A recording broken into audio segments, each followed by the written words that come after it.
School bullies messed with a nerd. Next day, his badass soldier bro showed up to teach them lesson. Hey guys, tonight we're diving into a story that will make you question everything you thought you knew about power, justice, and what happens when someone pushes the wrong person's family too far. Picture this: Ironwood High School on a crisp October morning. The hallways buzz with teenage energy. Lockers slamming, sneakers squeaking against polished floors, the distant echo of a basketball bouncing in the gymnasium. But in the midst of all this chaos, there's one figure who moves like a ghost through the crowds. 14-year-old Jaime Wittmann. Jaime isn't your typical high school student. While his classmates are obsessing over social media followers and Friday night parties, Jaime's mind operates on a completely different frequency.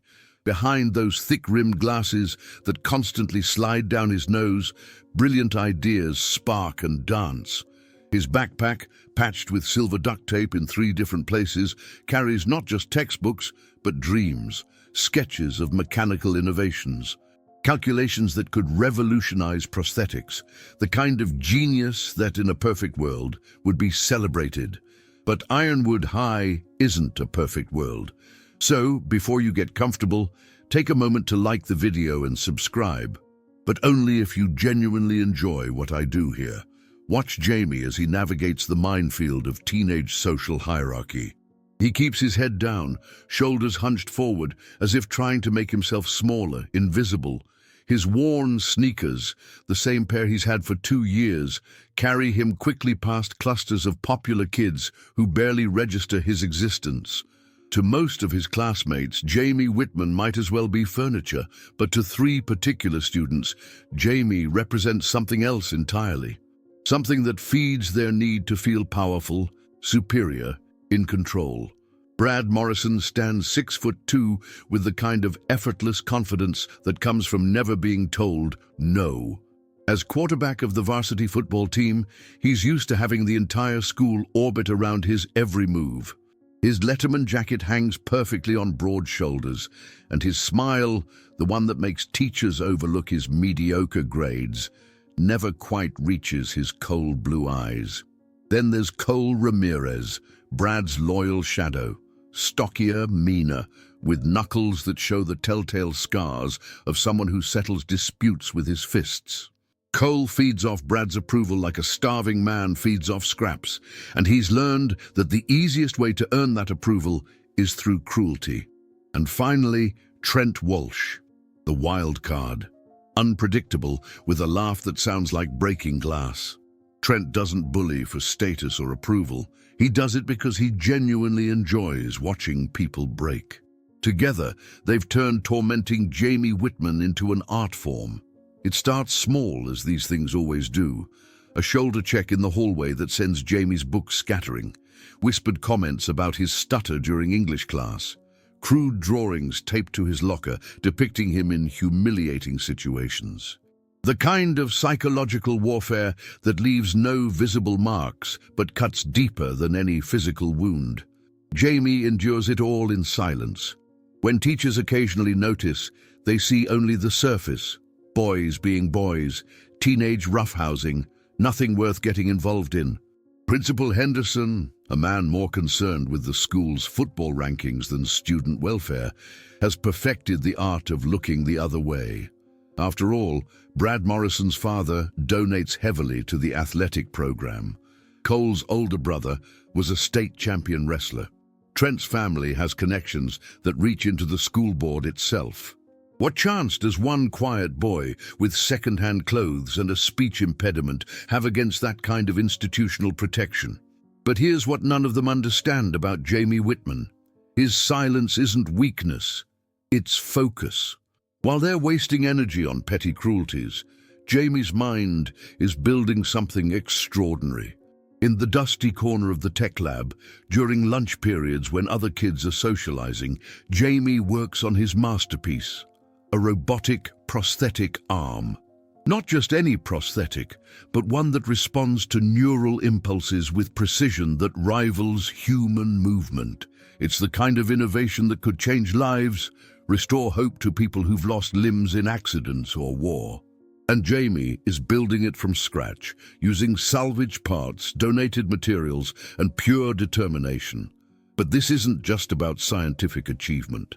This project carries the weight of memory, of love, of loss that runs deeper than teenage understanding. Because Jaime is building this robotic arm in honor of someone who can't see it completed, someone who believed in him when no one else did. Someone whose absence echoes through every wire he solders, every servo he calibrates. His father, Staff Sergeant David Wittmann, died 3 years ago in Afghanistan, not in combat, but in an accident involving faulty equipment that a better designed prosthetic might have prevented. David had lost his left arm in an earlier deployment, but remained on active duty, determined to serve despite his disability. He used to tell Jaime stories about wounded soldiers he'd met, men and women who refused to let missing limbs define their limitations. "Innovation comes from necessity, son," David would say during their late-night conversations in the garage-turned-workshop. "The greatest inventions happen when someone refuses to accept that impossible is the final answer." Now, 3 years later, Jaime channels his father's philosophy into every component of his creation. The robotic arm isn't just a science fair project. It's a monument to resilience, a tribute to the kind of person his father was, the kind of person Jaime hopes to become. Se essa história te lembrar de algo que viveu, compartilhe sua experiência nos comentários. Ela pode tocar o coração de alguém hoje. As Jaime makes final adjustments to the servo motors, his hands steady despite the magnitude of what he's created, he has no idea that his carefully constructed world is about to implode. The bullies have noticed his frequent trips to the tech lab.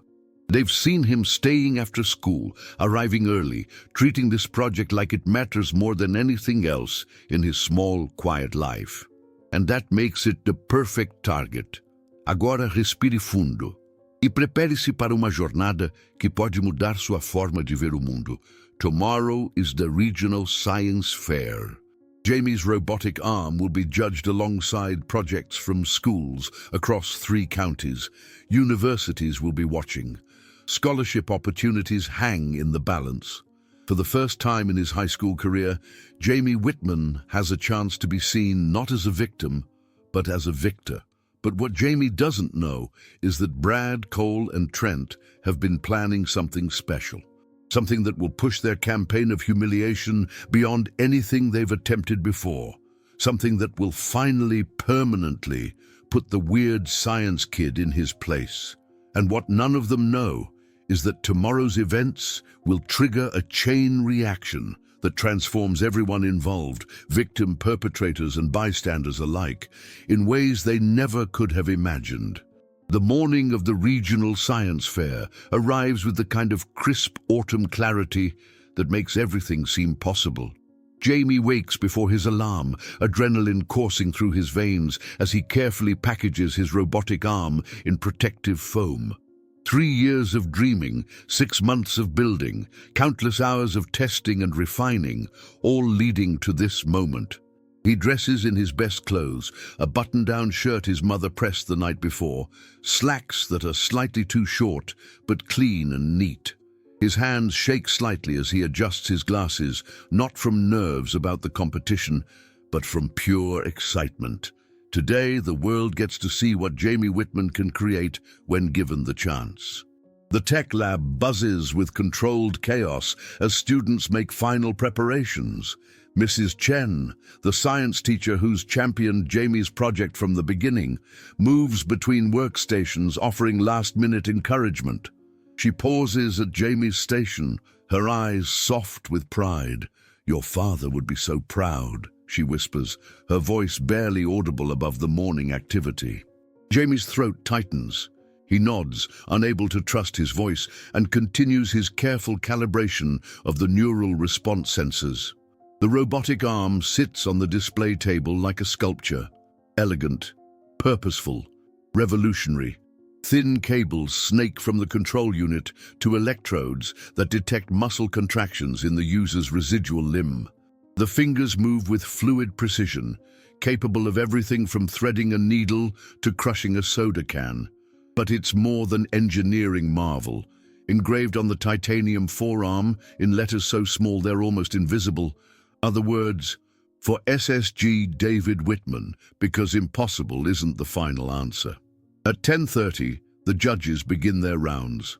Regional science coordinators, university professors, representatives from tech companies, the kind of people who can change a young inventor's life with a single recommendation. Jaime watches them approach, his heart hammering against his ribs. Meanwhile, in the main hallway, Brad Morrison is having the worst morning of his life. The college scout who was supposed to watch yesterday's practice never showed. His girlfriend just broke up with him via text message. His father called this morning with another lecture about living up to expectations and not disappointing the family name. Brad needs to feel powerful again. He needs to remind himself that he controls something in this chaotic world. And he knows exactly where to find that feeling. "Yo, Cole, Trent." His voice cuts through the pre-lunch crowd like a blade. "Time to check on our favorite nerd." They move through the hallways with predatory confidence. Other students instinctively step aside, recognizing the dangerous energy radiating from the trio. Teachers glance up from their coffee and immediately find something else to focus on. This is the toxic ecosystem of Ironwood High, where power protects itself and weakness gets devoured. The tech lab door is propped open for ventilation. Inside, Jaime explains his invention to a fascinated judge from MIT. His stutter has completely disappeared, replaced by the fluid confidence that comes from genuine expertise. For 15 precious minutes, Jaime Wittmann isn't the school outcast. He's a brilliant young engineer being taken seriously by brilliant adults. The neural interface responds to electrical impulses generated by residual muscle contractions, Jaime explains, his eyes bright with passion. Users can achieve approximately 93% natural dexterity within 6 weeks of training. The MIT professor leans closer, genuinely impressed. "Have you considered patent applications? The commercial applications for this design could be extraordinary." But Brad isn't interested in Jaime's moment of triumph. He's interested in destroying it. The attack is swift and merciless. While Mrs. Chen is distracted helping another student, while the judges have moved to the next project, Brad signals his accomplices. They don't need words. They've perfected this choreography through countless smaller cruelties. Cole creates the distraction, loudly asking Mrs. Chen about bathroom passes. Trent positions himself to block the doorway. And Brad moves toward Jaime's display table with purposeful intent. "Well, well, well." Brad's voice drips with false admiration. "Look what the little robot boy built." Jaime's blood turns to ice. He moves protectively in front of his project, but he's no match for Brad's size and reach. "Please," Jaime whispers, his stutter returning with vengeance. Please don't." The judges are coming back. "Oh, I'm not going to hurt your little toy," Brad smiles, that cold expression that never reaches his eyes. "I'm just curious about how it works." What happens next unfolds in horrifying slow motion. Brad picks up the robotic arm, 3 years of dreams made manifest, and examines it with theatrical interest. "Wow, this is really something. Must have taken forever to build." "Put it down." Jaime's voice is barely a whisper. "Please just put it down." "Sure thing, nerd." And then Brad drops it. Not accidentally, not carelessly, deliberately. From shoulder height onto the concrete floor of the tech lab, the sound of shattering dreams is surprisingly quiet, a soft crash as the titanium housing cracks. The gentle tinkle of broken sensors, the muted snap of severed cables, but the silence that follows is deafening. Jaime drops to his knees, his hands hovering over the wreckage like a medic over a dying patient. The neural interface is destroyed. 6 months of painstaking servo calibration undone in an instant. The engraved tribute to his father now reads, "For SSG Dav." The rest lost in a jagged crack across the metal. "Oops," Brad says with mock concern. "Butterfingers." Cole and Trent laugh, cruel, hyena sounds that cut through Jamie's shock. Other students have noticed the commotion now, forming a loose circle around the devastation. Some look genuinely horrified, others seem entertained by the drama. Most just stare in uncomfortable silence. Mrs. Chen rushes over, her face pale with understanding. What happened? Jamie, what? She sees the broken remains, and her hand flies to her mouth. 3 years of after-school supervision, of believing in a quiet boy's extraordinary potential, of watching him channel grief into genius, all reduced to scattered components on a concrete floor. It was an accident, Brad says smoothly. I was just looking at it and it slipped. These things happen, right? But Jamie isn't listening to Brad's lies. He's staring at the broken engraving, at the destroyed tribute to his father's memory. Something fractures inside him that has nothing to do with titanium or servo motors. His shoulders begin to shake, not with fear, but with rage so pure it threatens to consume him. For one dangerous moment, the quiet boy who never fights back considers violence. His hands clench into fists, his jaw tightens. Every fiber of his being screams for revenge, for justice, for someone to pay for this unforgivable violation. But then he remembers his father's voice. Real strength isn't about hitting back, son. It's about building something better from the pieces they leave behind. Instead of exploding, Jamie collapses inward. The fight drains out of him like air from a punctured balloon. He gathers the broken pieces with trembling hands, his tears falling silently onto the shattered dreams. The judges return to find Jamie's station empty, except for a hastily scrawled note. Project withdrawn due to technical difficulties. 3 years of planning, 6 months of building. One morning of hope, all destroyed by 3 minutes of casual cruelty. As Jamie walks home that afternoon, carrying the remains of his father's tribute in a cardboard box, he doesn't know that his older brother Max has just landed at Denver International Airport. He doesn't know that Max's discharge papers are tucked in a duffel bag, along with a Purple Heart and memories that won't let him sleep. He doesn't know that everything is about to change. But what Jamie does know, with crystalline clarity, is that he's completely alone in a world that doesn't protect people like him. A world where bullies win and dreamers get their hearts broken on concrete floors. What he doesn't know is that sometimes, just sometimes, the universe has a way of balancing the scales. Max Wittmann steps off the Greyhound bus at 6:47 p.m., carrying everything he owns in a single duffel bag. The October air cuts through his civilian clothes, jeans and a plain gray t-shirt that hangs loose on his once powerful frame. 3 surgeries on his left shoulder have left him 20 pounds lighter and permanently changed, but his eyes still carry the steady intensity of someone who's seen too much and survived it all. He hasn't been home in 2 years. The walk from the bus station to their modest 2-story house takes 43 minutes. Max counts his steps, an old habit from patrol duty that he can't seem to shake. 2,847 steps through neighborhoods that feel both familiar and foreign. The same cracked sidewalks where he and Jamie used to race their bikes. The same corner store where their father bought them candy after Little League games that neither boy was particularly good at.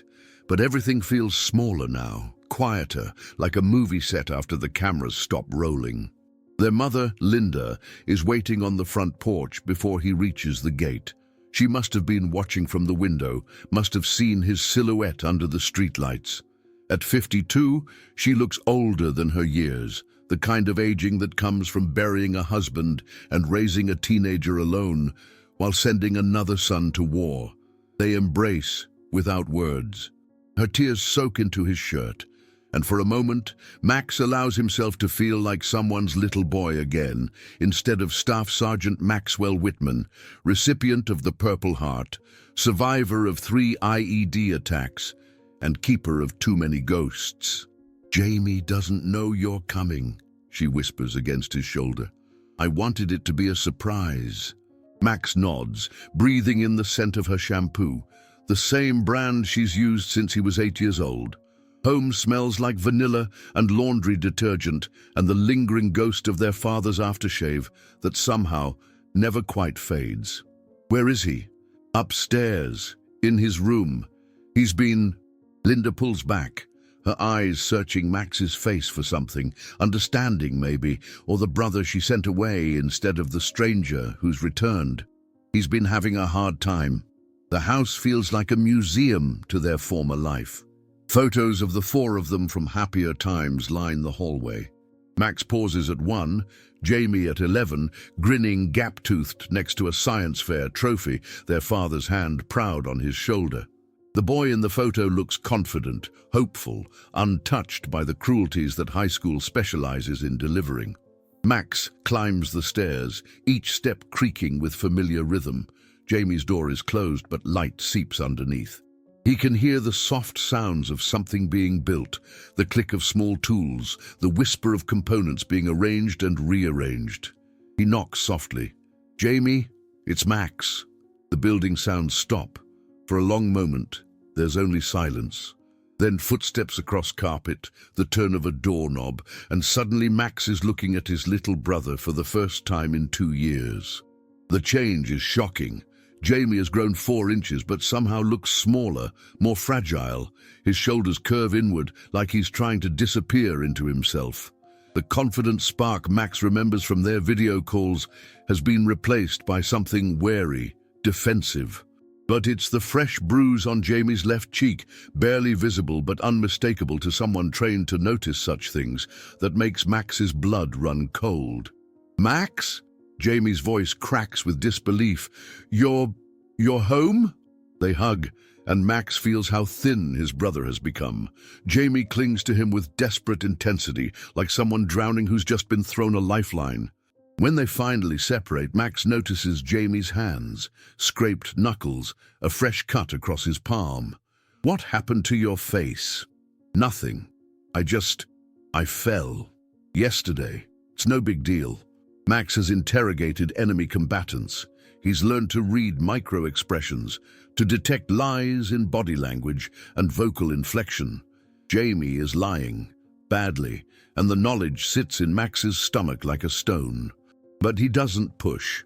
Not yet. Instead, he looks around Jaime's room and sees the evidence of genius and heartbreak scattered across every surface. Mechanical drawings cover the walls. Prosthetic designs, robotic schematics, innovations that would impress graduate students. But on Jaime's desk sits a cardboard box filled with broken metal and shattered dreams. "What's this?" Jaime's face crumbles. For a moment, he looks like the 8-year-old boy who used to crawl into Max's bed during thunderstorms. It was my project, for the science fair. I was building it for Dad, you know. A robotic arm that could help people like him. Max lifts one of the broken pieces, a servo motor that's been crushed beyond repair. The damage isn't accidental. This is the result of deliberate destruction, purposeful cruelty. What happened? It doesn't matter, it's over now. "Jaime." Max's voice carries the quiet authority of someone accustomed to being obeyed. "What happened?" The story comes out in fragments like shrapnel being extracted from a wound. Brad Morrison, Cole Ramirez, Trent Walsh. 3 names that Max commits to memory with military precision. The months of escalating harassment, the teachers who look away, the principal who cares more about football trophies than student safety. And finally, yesterday's devastating climax, the destroyed project, the public humiliation, the casual cruelty of boys who've never faced real consequences for their actions. Jaime tells it all in a monotone voice, like he's reciting facts instead of describing the systematic destruction of his self-worth. But Max hears what his brother isn't saying. He hears the fear, the isolation, the desperate need for someone, anyone, to care enough to fight back. "Have you told Mom? What's the point? She's got enough to worry about, and besides, what could she do? Call the school? They'll just say boys will be boys and nothing will change." Max sets down the broken servo motor with careful precision. In Afghanistan, he learned that there are 2 types of people in the world: those who protect the innocent and those who prey on them. He spent 6 years of his life fighting the latter. The idea that they exist in his little brother's high school, that they've been systematically destroying someone he loves while he was halfway around the world, ignites something dangerous in his chest. "Tell me about these boys, everything you know. Max, please. It's over. I just want to forget about it and move on." "It's not over." Max's voice is gentle but implacable. "Not until someone teaches them that actions have consequences." Jaime looks up sharply. "You can't do anything crazy. I don't want you getting in trouble because of me." Max almost smiles. After everything Jaime has endured, he's still worried about protecting others. Their father would be proud of the man his younger son is becoming, even in the midst of this darkness. "I'm not going to do anything crazy," Max says truthfully, "but I am going to do something." He pulls Jaime into another hug, feeling his brother's trembling gradually subside. Outside, the sun has set completely, and the house settles into evening quiet. Downstairs, their mother is probably cooking dinner, pot roast or meatloaf, something comforting and familiar to celebrate her son's homecoming. But Max isn't thinking about dinner.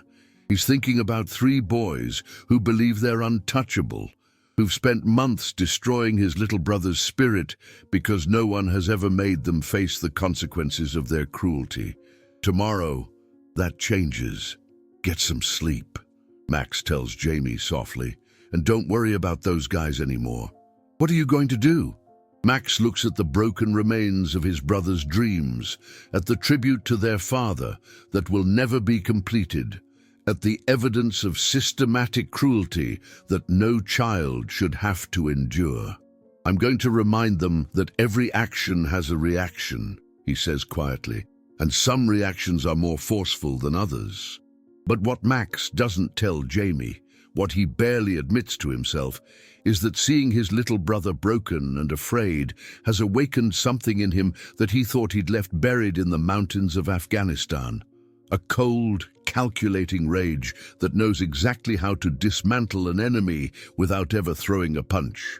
Tomorrow, Brad Morrison and his friends are going to learn what happens when you mess with the wrong family, and the lesson is going to be unforgettable. Max arrives at Ironwood High at 7:15 a.m., 15 minutes before the first bell. He's dressed simply, dark jeans, a black button-down shirt, and boots that have walked through places most people only see in nightmares. No uniform, no visible weapons, nothing that screams military, but there's something in the way he moves that makes the early arriving students instinctively step aside. He walks like a man who owns every room he enters. The school secretary, Mrs. Hoffman, looks up from her morning coffee with the practiced smile of someone who's dealt with difficult parents for 23 years. That smile falters when she sees Max approaching her desk. His eyes are calm, almost friendly, but there's something underneath, a stillness that speaks of dangerous patience. "Good morning. I'm Maxwell Wittmann, Jaime's older brother. I'd like to speak with Principal Henderson about some concerns regarding my brother's educational experience." Mrs. Hoffman's fingers hover over her keyboard. Something in Max's tone suggests this isn't a conversation that can be postponed or delegated. Let me see if he's available." Principal Henderson emerges from his office 3 minutes later, coffee-stained tie, and the harried expression of a man who's already dealing with 2 equipment failures and a substitute teacher shortage. He's prepared for another routine parental complaint about grades or lunch menus. He's not prepared for Max. "Mr. Wittmann, I'm told you have some concerns about Jaime. Please, come in." Max follows him into the principal's office, taking note of everything. The football trophies dominating the bookshelf, the framed photos of championship teams, the signed jerseys that clearly represent Henderson's true priorities. He sits across from the principal's desk, his posture relaxed but alert. "My brother's science project was destroyed yesterday," Max begins, his voice conversational. "Deliberately, by 3 students who've been systematically harassing him for months." Henderson's face immediately shifts into defensive mode. Well, now, Mr. Wittmann, I'm sure it was just an accident. Boys can be rough sometimes, but we can't jump to conclusions about Brad Morrison, Cole Ramirez, and Trent Walsh. Max's voice cuts through the principal's deflection like a blade through silk. Those are the names, and it wasn't an accident. The principal's eyes widen slightly. These are three of his most prominent students, athletes whose families have significant influence in the community. Complaints about them need to be handled delicately. I understand you're upset, but we need to be careful about making accusations without proof. These are good boys from good families. Perhaps Jaime misunderstood. Principal Henderson. Max leans forward slightly, and the temperature in the room seems to drop 10 degrees. Let me share something with you. I've spent the last 6 years in places where words like accountability and consequences mean the difference between life and death. I've learned that predators exist everywhere, in combat zones, in corporate boardrooms, and apparently in high school hallways. Henderson shifts uncomfortably in his chair. I'm not sure what you're implying. I'm not implying anything. I'm stating facts. 3 students have been terrorizing my brother for months. Yesterday, they destroyed something he built as a tribute to our deceased father. And you've done nothing to stop it because they're useful to your athletic program. The principal's face flushes red. Now see here, Mr. Wittmann. I won't have you come into my school and... Your school? Max's voice remains perfectly calm, but something in his eyes makes Henderson's protest die in his throat. This is a public institution, funded by taxpayers like my family. My brother has a right to education without harassment. That's not a request. It's a legal requirement. But Max isn't here to argue with administrators. He's here to deliver a message. And the message isn't really for Principal Henderson. I'd like to meet with these 3 boys, Max continues, just to have a conversation, nothing formal. Just a chance to introduce myself and explain my perspective on recent events. I don't think that's appropriate. I think it's very appropriate. And I think you'll find that a brief conversation now will prevent much more serious problems later. There's something in Max's tone that makes Henderson realize this isn't a negotiation. This is a courtesy notification. Max is going to speak with these boys, whether the principal approves or not. The only question is whether it happens with official sanction or as an impromptu encounter in the hallway. I suppose I could arrange for them to meet with you in a supervised setting with a teacher present. That's not necessary. I'm not going to hurt them. Max's reassurance somehow makes Henderson more nervous, not less.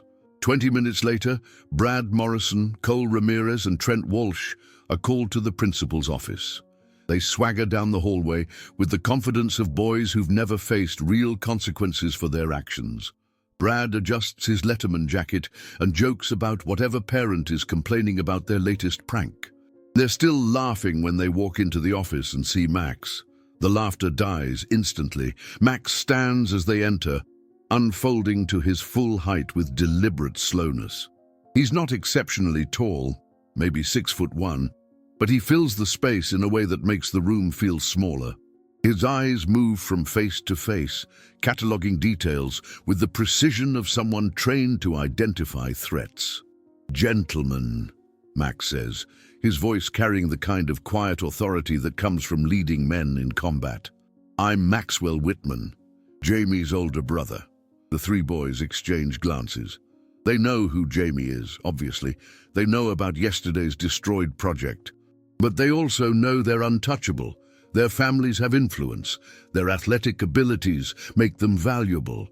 And what's one weird kid's word against 3 popular athletes? "Nice to meet you," Brad says with forced casualness. "Sorry about Jaime's accident yesterday." Max smiles. It's not a friendly expression. "Accident," he repeats, as if tasting the word. "That's interesting. Because accidents are random, unpredictable events. What happened to my brother's project was deliberate, calculated, and cruel." "Hey now!" Cole steps forward, his chest puffing with manufactured bravado. "You can't just accuse us of..." "I can and I am." Max's voice doesn't rise, but it cuts through Cole's protest effortlessly. And now we're going to have a conversation about what happens next. Principal Henderson hovers near his desk, torn between his duty to supervise and his instinct to flee. The atmosphere in the room has shifted from routine disciplinary meeting to something far more dangerous. "Look, man," Trent says with the kind of smirk that served him well in intimidating other students. "We don't know what Jaime told you, but—" "Jaime didn't tell me anything useful," Max interrupts. "He's too kind, too forgiving. He actually tried to protect you by minimizing what you've done to him. But I'm not Jaime." The room falls silent except for the tick of the wall clock and the distant sound of students moving through hallways. Max lets the silence stretch, watching as the three boys gradually realize they're not dealing with a concerned parent or a frustrated teacher. They're dealing with someone who plays by entirely different rules. "Here's what's going to happen," Max continues, his voice conversational but carrying undertones of absolute certainty. "You're going to leave my brother alone, completely, permanently. You're going to treat him with the respect that every human being deserves, and if you don't—" He pauses, his eyes moving from face to face once more. "Well, let's just say that I've learned some very effective ways to solve problems during my time overseas, and I've never encountered a problem I couldn't solve." The threat hangs in the air like smoke, not explicit enough to be actionable, but clear enough to be understood. Brad's face has gone pale beneath his tan. Cole's hands are trembling slightly. Trent's smirk has completely disappeared. Are we understanding each other? But Max isn't finished. He's just getting started. Max steps closer to the three boys, closing the distance with the calculated precision of a chess master positioning his pieces. The principal's office, which moments ago felt spacious, now seems to contract around them like a closing fist. "You know what I find fascinating about bullies?" Max's voice carries the conversational tone of someone discussing the weather. "They always think they understand power, but they don't. They understand force, intimidation, the cheap thrill of making someone smaller feel even smaller. That's not power, that's weakness disguised as strength." Brad straightens his shoulders, trying to reclaim some authority. "Look, we don't have to listen to this." "Actually, you do." Max's interruption is soft, but absolute. "Because right now, I'm the only thing standing between you and consequences you're not prepared to face." He turns to Principal Henderson, who's been standing frozen near his desk like a deer caught in headlights. "Principal Henderson, I appreciate you arranging this meeting, but I think the boys and I would benefit from a more private conversation. Perhaps you could give us a few minutes?" It's phrased as a request, but Henderson recognizes a command when he hears one. He glances nervously between Max and the three students, then mumbles something about checking on morning announcements and practically flees his own office. The door clicks shut, and suddenly the atmosphere becomes electric with tension. Max walks to the window, looking out at the courtyard where students are arriving for another day of classes. When he speaks again, his voice carries a different quality, intimate, almost confessional. "Let me tell you about power, gentlemen. Real power. I once spent 8 months in a forward operating base in Afghanistan with 47 other soldiers. We were surrounded by hostiles, cut off from regular supply lines, operating in conditions that would break most people before breakfast."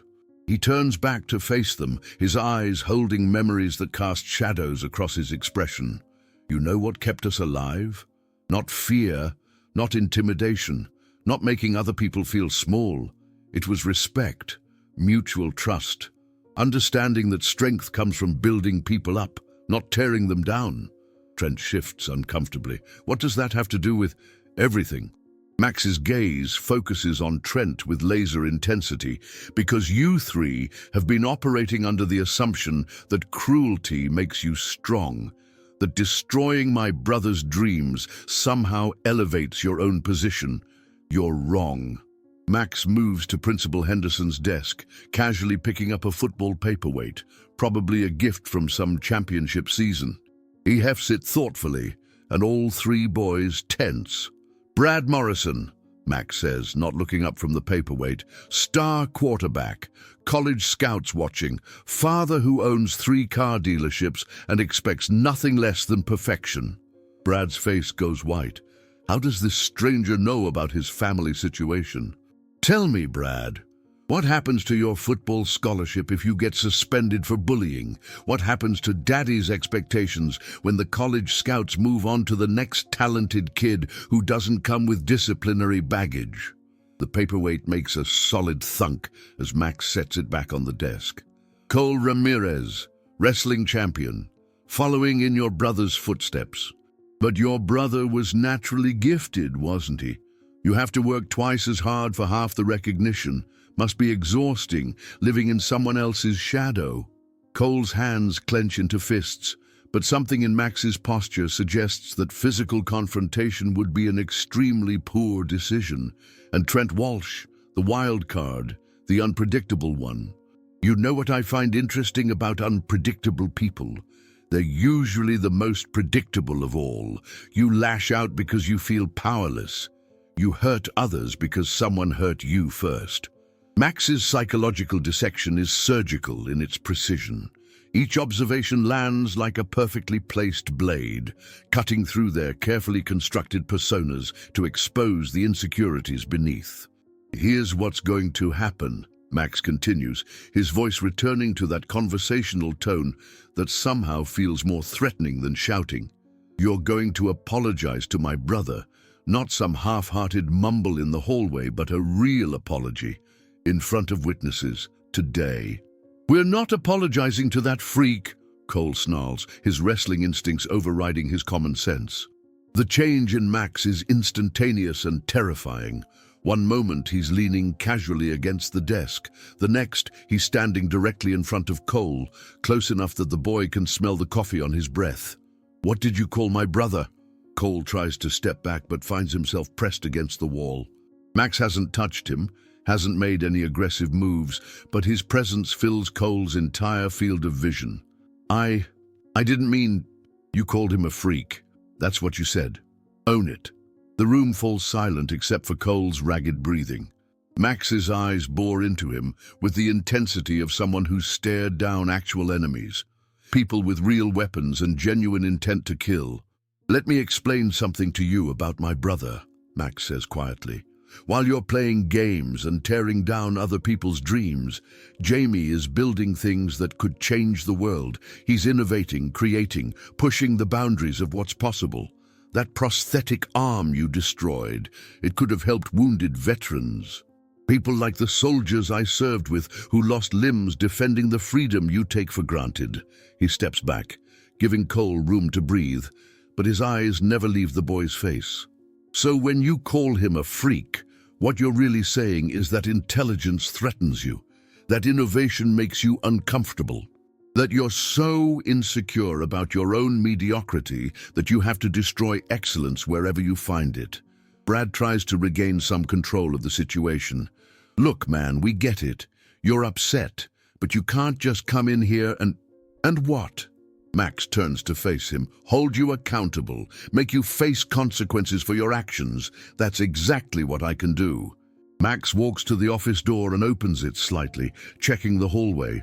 The morning rush is in full swing, students hurrying to lockers, teachers clutching coffee cups like lifelines, the controlled chaos of institutional education. You see all those people out there?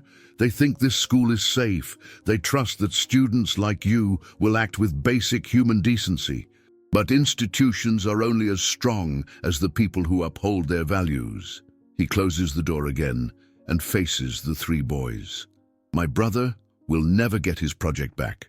That moment, his chance to honor our father's memory, is gone forever because of your cruelty. But here's what you're going to do to make amends. Max's voice takes on the crisp authority of someone issuing military orders. First, you're going to publicly apologize. Not just to Jaime, but to the entire school community. You're going to explain what you did and why it was wrong. Second, you're going to help him rebuild his project. Your time, your money, whatever it takes. Third, You're going to use your social influence, yes, you have it whether you admit it or not, to make sure this kind of behavior stops. Not just toward Jaime, but toward every kid who doesn't fit your narrow definition of acceptable. And if we refuse, Trent asks, trying to inject some defiance into his voice. Max smiles again, and this time it's genuinely frightening. Then you'll discover that I'm much more creative than you imagine, and unlike you, I actually follow through on my promises. The door opens, and Principal Henderson peeks in nervously. Are we finished here? Almost, Max says without breaking eye contact with the three boys. I was just explaining to these young men that actions have consequences, and that some consequences are more educational than others. He steps toward the door, then pauses. Oh, and gentlemen, if my brother comes home with so much as a stubbed toe that can be traced back to you, we'll have another conversation. And that conversation won't be nearly as pleasant as this one. The threat hangs in the air, like the promise of a storm. But what none of them realize is that this confrontation is just the beginning. Max hasn't just threatened three bullies. He's set in motion a chain of events that will transform not just Jaime's experience, but the entire culture of Ironwood High.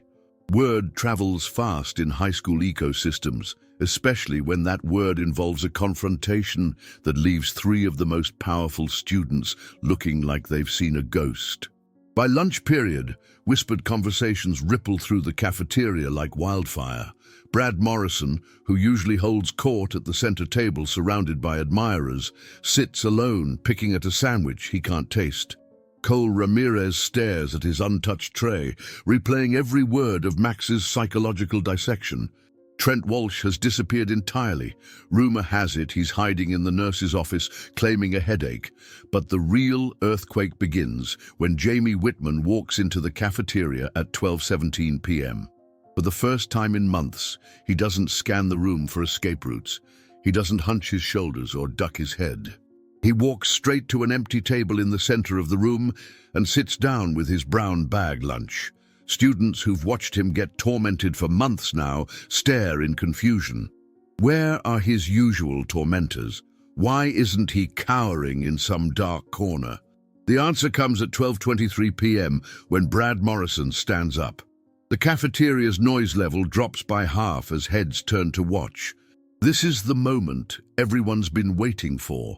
The daily entertainment of watching Jaime get humiliated.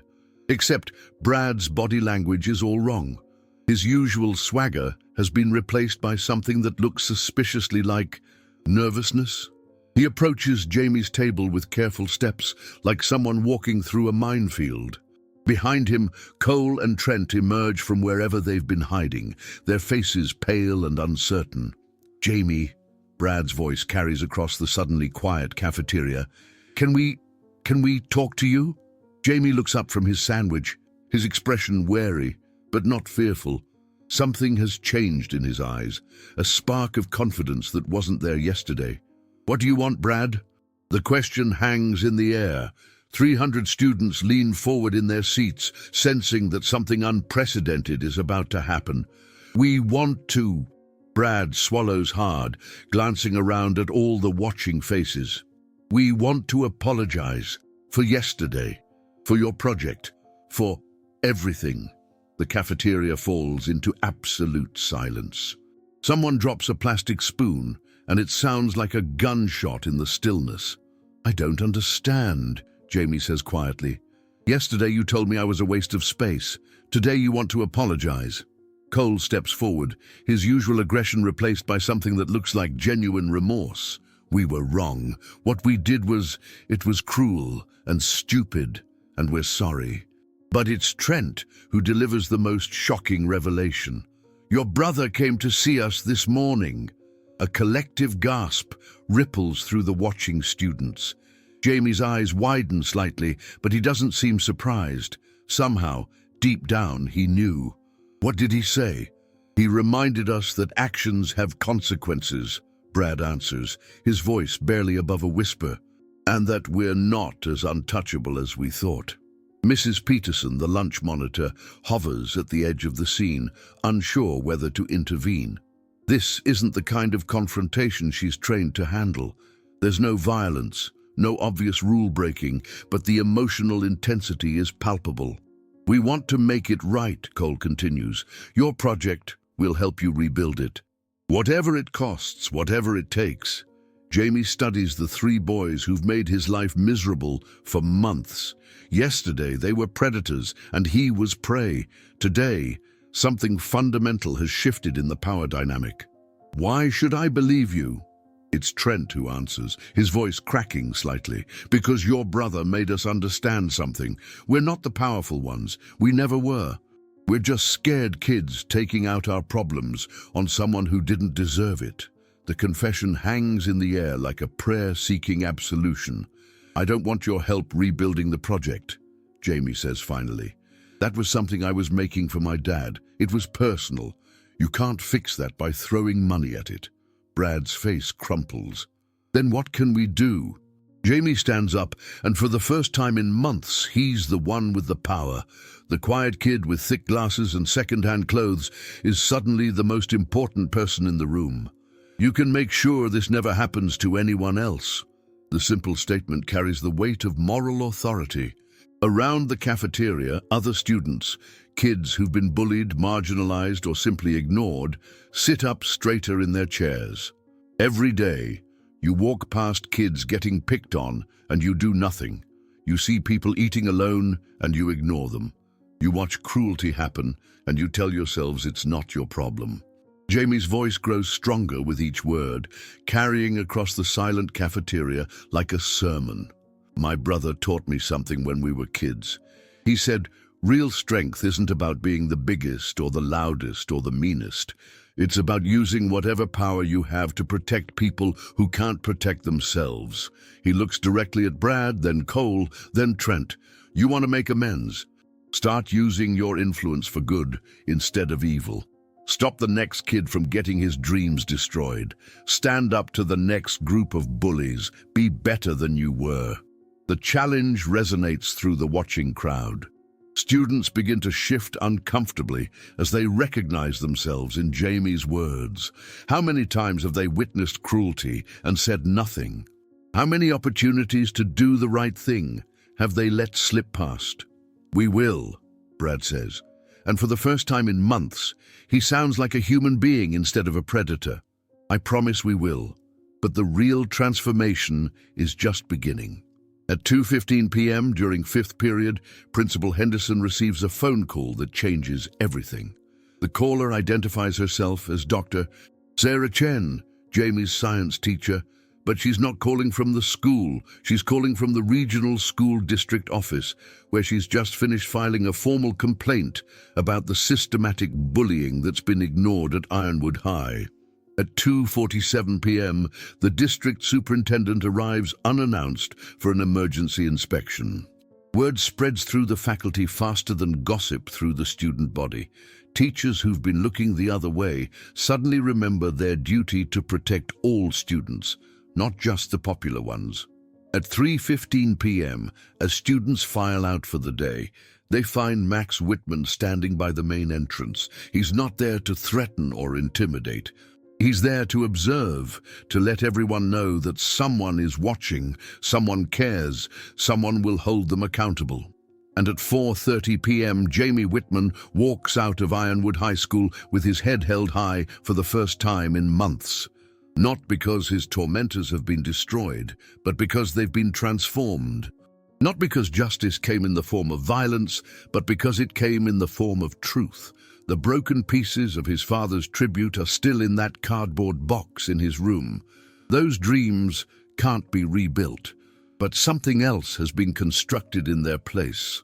A foundation of respect, accountability, and the understanding that every person has the power to choose between cruelty and kindness. As the brothers walk home together, Max's hand on Jaime's shoulder, neither of them speaks about what happened in the principal's office or the cafeteria confrontation. They don't need to. They both understand that today wasn't about revenge or punishment. It was about teaching 3 boys that their actions matter, that their choices have consequences, that with great power, even the limited social power of high school popularity, comes great responsibility. But the most important lesson was learned by everyone watching. Sometimes the quiet ones are the strongest of all, and sometimes having someone believe in you is all the armor you need to face the world. The revolution at Ironwood High has begun, and it started with a single, powerful truth. Nobody has the right to make another person smaller. 3 weeks later, the transformation at Ironwood High is nothing short of miraculous. It starts small, as all meaningful changes do. Brad Morrison, who once ruled the hallways through intimidation, now sits with different groups during lunch. Not the popular athletes, but the kids on the margins. The theatre students working on the fall play. The chess club members analysing their latest tournament. The quiet artists sketching in notebooks instead of socialising. At first, his presence makes these groups uncomfortable. They remember the old Brad, the one who made their lives miserable for sport. But gradually, they begin to see something different. When a sophomore gets shoved in the hallway, Brad steps in. When someone's lunch money goes missing, he replaces it without fanfare. When cruel jokes start circulating, he shuts them down with the same authority he once used to spread them. Cole Ramirez discovers something unexpected about himself. He's actually good with younger kids. The wrestling coach, impressed by Cole's newfound maturity, asks him to help with the middle school program. Cole finds himself teaching 7th graders not just wrestling moves, but life lessons about respect, perseverance, and standing up for those who can't defend themselves. Trent Walsh, the wild card, channels his unpredictability into something positive. He becomes the unofficial guardian of the school's outcasts, the kids who dress differently, think differently, or simply don't fit the narrow definition of normal. His reputation for being dangerous now works in their favor. Nobody messes with the weird kids when they know Trent Walsh has their back. But the most profound change happens in room 237, the tech lab, where Jamie's dreams were shattered 3 weeks ago. Mrs. Chen watches with amazement as her after-school robotics program grows from 3 dedicated students to over 30. The waiting list stretches down the hallway. Kids who've never shown interest in engineering suddenly want to learn about servo motors and neural interfaces. They want to build things that matter, create solutions to real problems, channel their energy into innovation instead of destruction. And at the center of it all is Jaime Wittmann. The quiet boy who once cowered in corners now leads workshops on prosthetic design. His voice, once hesitant and stuttering, flows with confident expertise as he explains the principles of biomechanical engineering. Students hang on his every word, not because they fear him, but because they respect him. The key to neural interface design, Jaime explains to a group of fascinated freshmen, isn't just reading electrical impulses, it's understanding intent. When someone loses a limb, they don't just lose physical capability, they lose the direct connection between thought and action. He holds up a prototype servo motor, his hands steady and sure. This little device can restore that connection. It can give someone back their ability to express their will through physical action. That's not just engineering, that's hope. Max watches from the doorway, leaning against the frame with a small smile playing at his lips. 3 weeks ago, his little brother was broken, defeated, ready to give up on his dreams. Today, Jaime is inspiring the next generation of innovators. The new project isn't a replica of the destroyed prosthetic arm, it's something bigger, more ambitious. Jaime has recruited a team of 12 students to design a complete prosthetic system, not just arms, but legs, hands, even experimental interfaces for paralyzed patients. They call it the Phoenix Project, because sometimes the most beautiful things rise from the ashes of destruction. Hey, Jaime. Sarah Martinez, a sophomore who joined the program last week, raises her hand. My grandmother lost her leg to diabetes. Do you think, could we design something that might help her walk again? Jamie's eyes light up with the same passion that once drove him to work alone in this lab, building tributes to his father's memory. Absolutely. In fact, that's exactly the kind of real-world application we need to focus on. Engineering isn't about creating impressive demonstrations. It's about solving problems that matter to people. As the workshop continues, Max steps into the hallway where he finds an unexpected visitor. Principal Henderson approaches with the tentative posture of someone who's learned to tread carefully around the Wittmann family. "Mr. Wittmann, I wanted to thank you for what you did. The changes in our school have been remarkable." Max studies the principal's face, reading the genuine remorse there. "The changes in your school happened because good people decided to do the right thing. I just reminded a few students that their actions have consequences. Still, the way you handled it, no violence, no threats of lawsuits, no media attention. You could have destroyed those boys' futures, but instead, you gave them a chance to become better people." Max's expression softens slightly. "Principal Henderson, I learned something during my time in the military. You can defeat an enemy through destruction, but you can only create lasting peace through transformation. Those boys weren't evil. They were lost. They just needed someone to show them a better path." Through the open doorway of the tech lab, they can hear Jamie's voice explaining the biomechanics of ankle joint replacement. His students ask intelligent questions, their enthusiasm infectious. "The district has approved funding for a new anti-bullying program," Henderson continues. "We'd like to model it after what happened here. Not punishment-focused, but transformation-focused. Help kids understand the impact of their choices before those choices become destructive patterns." Max nods approvingly. "That's good, but make sure it's not just another assembly where you lecture kids about being nice. Real change happens when people feel empowered to make a difference. When they understand that they have agency, responsibility, and the ability to choose their impact on the world." Down the hallway, Brad Morrison approaches carrying a stack of flyers. Gone is the Letterman jacket, replaced by a simple t-shirt promoting the school's new peer mediation program. He spots Max and walks over with the careful respect of someone who's learned not to take authority lightly. "Mr. Wittmann, sir, I wanted to let you know we're starting a mentorship program. Older students paired with younger ones. Not just academic help, but guidance. Someone to make sure no kid feels alone or powerless." Max takes one of the flyers, noting the program's mission statement. "Every student deserves an advocate. Every voice deserves to be heard. Every person deserves respect." Whose idea was this? Actually, it was Jamie's.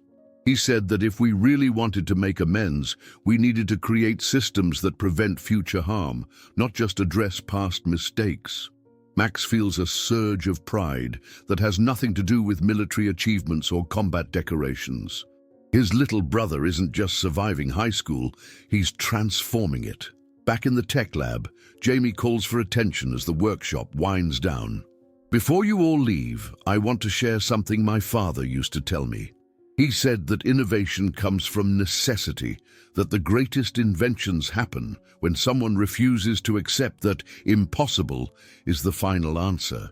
He looks around the room at faces that represent every social group, every background, every type of student that Ironwood High contains. "A month ago, I thought it was impossible for our school to change. I thought bullying was just part of high school, that cruelty was normal, that people like us would always be targets. But you know what I learned?